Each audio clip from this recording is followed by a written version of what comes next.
নানা যুক্তি দিয়ে শেখ হাসিনার মতো নির্বাচনকে পেছানো হলে তা জনগণ মেনে নেবে না বলে মন্তব্য করেছে বিএনপির সিনিয়র যুগ্ম মহাসচিব রুহুল কবির রিজভী। রাঙামাটিতে জাতীয় নারী ফুটবল দলের খেলোয়াড় ঋতুপর্ণার বাড়িতে যান রিজভী। সে সময় তিনি বলেন, নির্বাচন নিয়ে বিভিন্ন রাজনৈতিক দলের নেতারা অযৌক্তিক কথা বলছে।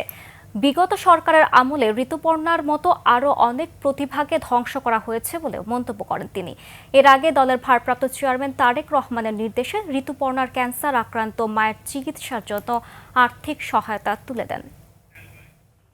আমাদের ভারপ্রাপ্ত চেয়ারম্যানের পক্ষ থেকে যা দিচ্ছি সেটা হয়তো অত্যন্ত সামান্য তার চিকিৎসার জন্য, কিন্তু এই পরিবারের পাশে তারেক রহমান সাহেব থাকবেন, এই পরিবারের পাশে আমরা সবাই থাকব।